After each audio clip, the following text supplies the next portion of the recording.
प्यारे बच्चों, आप सभी का अभिवादन।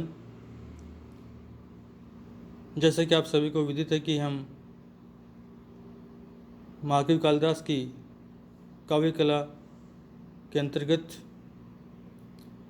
रस पक्ष पर पिछले कालांश में विचार कर रहे थे। अर्थात रस शब्द पर हमने प्रकाश डाला था और उसके अंतर्गत रस शब्द की व्युत्पत्ति, उसका सामान्य अर्थ और काव्य में रस शब्द का अर्थ क्या है, उसकी परिभाषा क्या है। तो इस तरह से पिछले कालांश में हमने इतना जो है रस शब्द के ऊपर प्रकाश डाला था, रस शब्द पर विचार किया था। आचार्य भरत मुनि, जैसे कि आप सभी को ज्ञात है, आप सभी जानते भी हैं कि आचार्य भरत मुनि जो हैं वह रस संप्रदाय के आचार्य हैं। इन्होंने ही सर्वप्रथम रस का लक्षण किया है।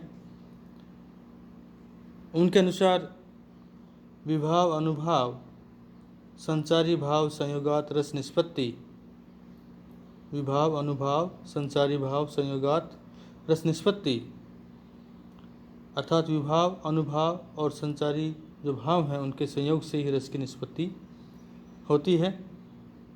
और इनकी सम्मति में, इनके मत में, नाटक में रस की प्रधानता रहती है।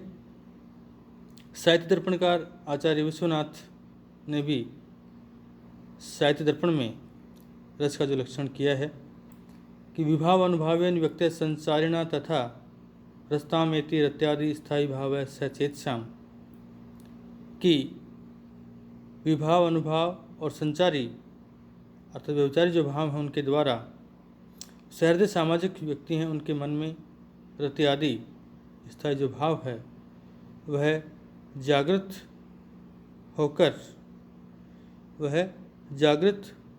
होकर अर्थात व्यक्त होता है और तत्पश्चात वह रस की दशा को, रस की स्थिति को प्राप्त होता है। तो इस तरह से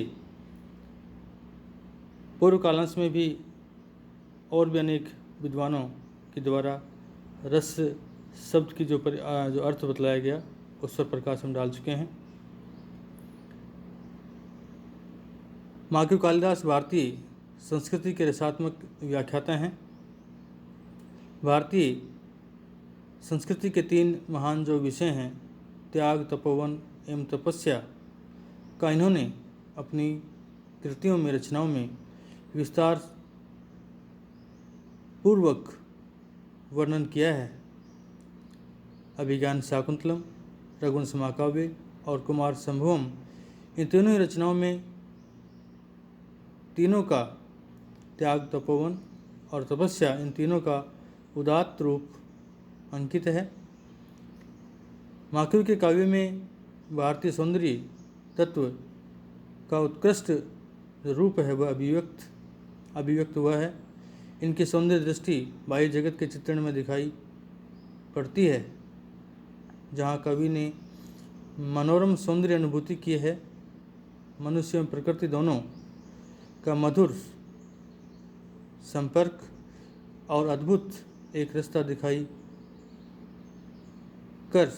दिखाकर कवि ने जो है प्रकृति के भीतर स्फुट होने वाले हृदय को पहचाना है। इनका प्रकृति जो प्रेम है वो पदे पदे इनकी रचनाओं में प्रशंसनीय है, दृष्टिगोचर होता है। और यद्यपि महाकवि कालिदास जो है वे मुख्यतः श्रृंगार रस के ही जो हैं वो माने जाते हैं, अर्थात उन्होंने अपनी रचनाओं में मुख्यतः श्रृंगार रस का ही वर्णन किया है। किंतु श्रृंगार रस के साथ साथ अन्य सभी जो रस हैं उनको भी यथास्थान उन्होंने महत्व दिया है। प्रसंग जहाँ भी इस रस का स्थान आता है, जिस रस का वर्णन उनको करना चाहिए उसका वर्णन करते हुए यथास्थान उसको महत्व दिया है। ये बात पूर्णतः सत्य है कि श्रृंगार रस वर्णन में महाकवि जो कालिदास हैं वो अपना कोई सानी नहीं रखते हैं, अपने बराबर का नहीं रखते हैं। उनके काव्यों में श्रृंगार जो रस है उसके दोनों पक्षों का सुंदर परिपाक हुआ है, संयोग और वियोग। उन्होंने दोनों पक्षों को बड़ी ही भावुकता के साथ उभारा है। उनका श्रृंगारिक वर्णन पाठक की जो आत्मा है उसका स्पर्श कर लेता है। श्रृंगार के संयोग पक्ष का एक सुंदर उदाहरण जो है उनके नाट्य कृति अभिज्ञान शाकुंतलम में इस तरह से देखने को मिलता है कि मधु दिव्यरेफय कुसुमैक पात्रे पपौ प्रियाम स्वाम अनुवर्तमानय श्रृंगेण च स्पर्श निमीलिताक्षिम मृगिम कंडुयत कृष्ण सारय। इस तरह से अभिज्ञान शाकुंतलम के छठे अंक का जो 36वां श्लोक है उसमें श्रृंगार रस के संयोग पक्ष का उन्होंने बड़े ही सहज उससे वर्णन किया है। और कुमार संभोग की जब हम बात करते हैं तो जो संभोग रस है उस की जो एक छलकती जो मादकता है वो किस प्रकार से एक पाठक के मन को अपनी ओर आकर्षित करती है, इसका सुंदर वर्णन उन्होंने अपने कुमार संभोग जो महाकाव्य है उसमें उसके 8वें स्वर के द्वितीय श्लोक में किया है कि व्याहृतम प्रतिवचो न समदधे गंतुम एच्छद वलाम्बिता सुखा सेवते इसमें शयने प्रांगमुखी सा तथापि रतिये पिनाकिन। और इसमें शिव के द्वारा कुछ कहने पर भी पार्वती जो है कोई उत्तर नहीं दे रही हैं, और जैसा कि इसमें वर्णन किया गया है दुपट्टा आदि खींचने पर भी वो जानना चाहती हैं। सैया पर दूसरे मुख करके लेटती हैं, इतने पर भी पार्वती शिव की रति को बढ़ा रही हैं। तो कालिदास ये बात भी अच्छी प्रकार से समझते हैं कि स्त्रियां प्रारंभ में अपने प्रेम को प्यार को कहकर प्रकट नहीं करती हैं बल्कि अपने हाव भाव के द्वारा ही वो प्रकट करती हैं।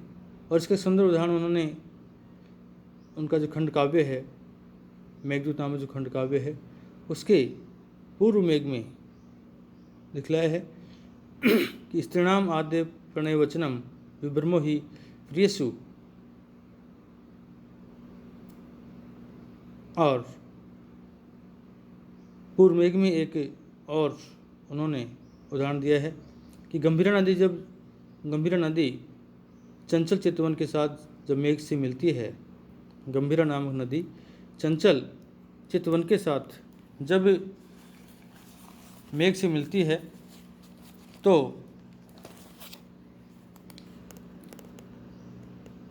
भला वह कैसे उसे स्पर्श के बिना छोड़ सकता है, क्योंकि मेघ तो ज्ञात आस्वाद है कि ज्ञात आस्वादो विवर जघनाम को व्यातुम समर्थ है। पूर्व मेघ के 44वें पद्य में श्लोक में इस तरह से उन्होंने ये वर्णन किया है। संभोग के उक्त बिंदुओं की बौछार करके जहाँ कालिदास ने मेघ मार्ग को सरस बनाया, वहीं वियोग की व्यंजना के लिए पृष्ठभूमि भी उन्होंने प्रस्तुत की है। वियोगनी यक्षिणी की वियोग दशा का बड़ा ही मार्मिक चित्रण मेघदूत में कवि ने किया है। यक्षिणी विरह व्यथा से क्षीण सजा पर उसी प्रकार एक करवट पड़ी हुई है जैसे पूर्व दिशा में कृष्ण पक्ष में क्षीण चंद्रकला और इस तरह से पूर्व में के 29वें श्लोक में उन्होंने इस तरह से ये दिखलाया है। इतना ही नहीं अपितु अपने उसने आभूषणों का त्याग कर दिया है और बड़ी कठिनाई से जीवन धारण कर रही हैं, और उसे देखकर मेघ भी रो पड़ेगा कि सा सन्ने स्तय आभरण बला पेशलम धारयन्ति सय्य उत्संगे नीतम सकृद दुख दुखेन गात्रम त्वाम अपिश्रम नवजलमये मोचिस्तु अवश्यम प्राय सर्वभवती करुणावृतिर आद्र अंतरात्मा। इस तरह से उत्तर मेघ में उन्होंने दिखलाया है। कालिदास रसों के श्रेष्ठ चित्रकार हैं, इसी कारण उन्हें रसिद्ध कवीश्वर की उपाधि से विभूषित किया गया है। महाकवि ने श्रृंगार रस के अतिरिक्त करुण, वीर, हास्य, शांत, विभत्स आदि सभी रसों का वर्णन किया है, और रघुवंश में प्राय सभी रसों का सुंदर परिपाक हुआ है। कुमार समूह के रति विलाप और रघुवंश के अज विलाप को देखकर तो ऐसा लगता है कि जैसे करुण रस की धारा फूट पड़ी हो। इंदुमती के आकस्मिक निधन पर जब राजा अज जो है बेहोश होकर गिर पड़ते हैं तो चारों ओर आर्तनाद होने लगता है। उभयोरपि पार्श्ववर्तिना तुमुलेन आर्तवरेण व्यजिता विहगा कमला करालया समदुखा इव तत्र चुक्रुषु। तो इस तरह से करुण रस की अभिव्यक्ति किसी भी दशा में इस श्लोक में श्रृंगार रस से कम नहीं है। कामदेव के भस्म हो जाने पर रति विलाप करती हुई अग्नि से कहती कि पत्नियों का धर्म है कि वे पति की साथ चिता में जलकर उनका अनुगमन करें, क्योंकि अचेतनों में भी यही धर्म देखा जाता है। फिर वह तो चेतन है।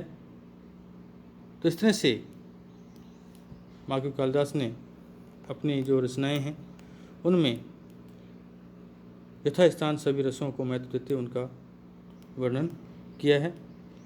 और भी जो अन्य रस हैं उनके भी कुछ उदाहरण जो हम अगले कालांश में देखेंगे, किस तरह से उन्होंने अपने अन्य रचनाओं में जो है अन्य रसों के उदाहरण देते हुए उनका सुंदर परिपाक बतलाया है, अर्थात उनका उपयोग किया है।